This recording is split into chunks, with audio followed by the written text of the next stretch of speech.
इसलिए रखा है कि संसद सत्र 22 जुलाई से शुरू हो गया है और ये बिल्कुल सही है कि जो भी कुछ मिलेगा राजनीति से मिलेगा, क्योंकि सत्ताधारी पावर में होते हैं, वहीं से ही हमारे जो भी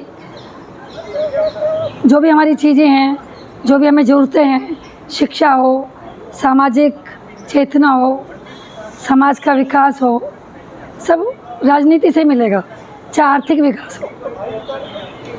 तो इसलिए करीबन 12-13 जो हमारे संगठन है साथ आए और साथ आके हमने एक विचारधारा बनाई कि भाई जो सरकार में चल रहा है वो हम सबको पता है, क्योंकि जो होना चाहिए वो नहीं हो रहा है।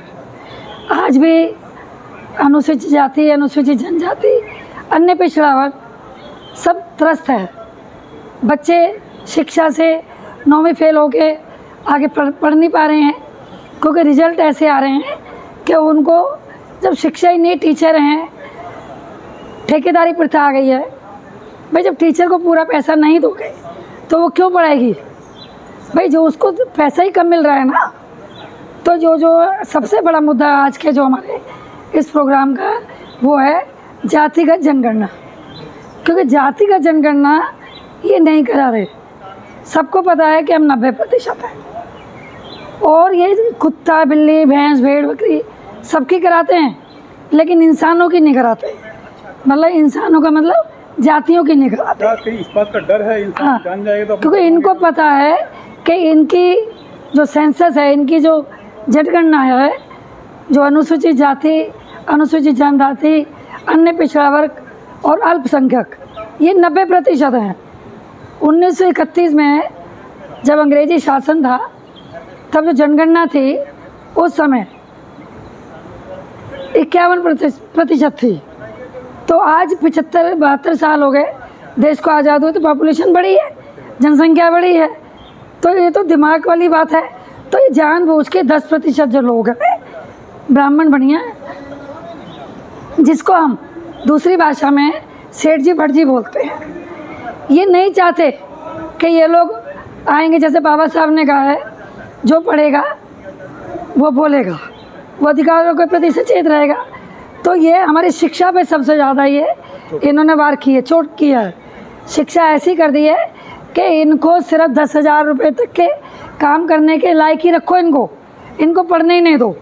तो शिक्षा ख़त्म कर दी है इन्होंने। प्राइवेट स्कूल, प्राइवेट इंस्टीट्यूशंस वो ऐसे कर दिए हैं, कोई इधर उधर लोगों की बेरोज़गारी इतनी बढ़ा दी है। अगर वो कहीं प्राइवेट काम करने भी जा रहा है ठेकेदारी प्रथा में, तो ठेका भी मनुवादियों को ही मिलता है, उसमें वो बच्चे भी अपने ही रखता है।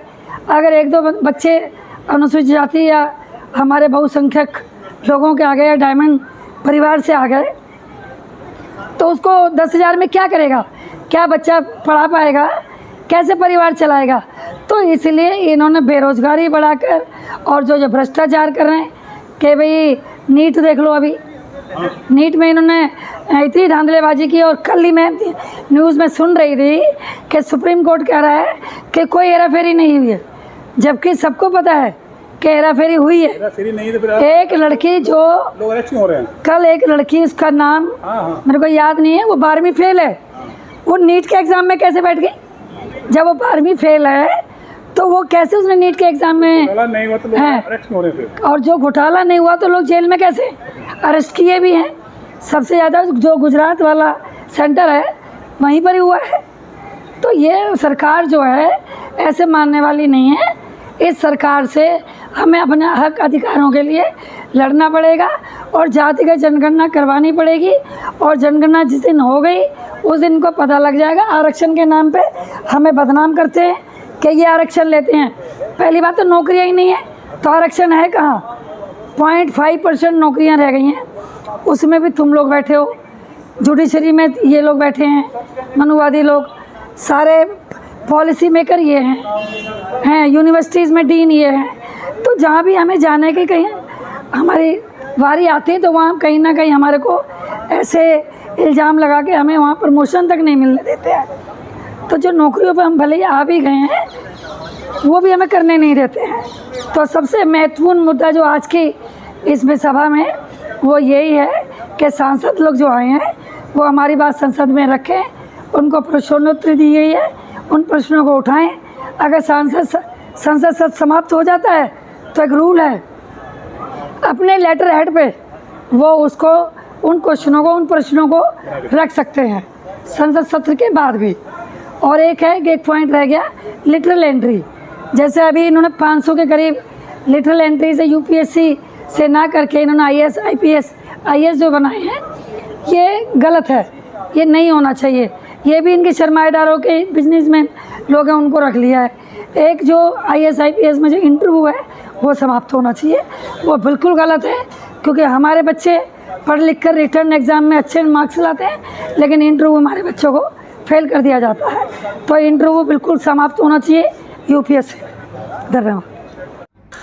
पैगाम विद द पीपल व अन्य कई संगठन मिलकर अपनी आवाज़ अलग अलग मंचों से लगातार बुलंद कर रहे हैं ताकि सरकार के कानों तक बात पहुंचे और सरकार इस पर विचार करे। अब देखने वाली बात होगी कि सरकार इस पर इन सब बातों पर आगे क्या क्या कार्य करती है।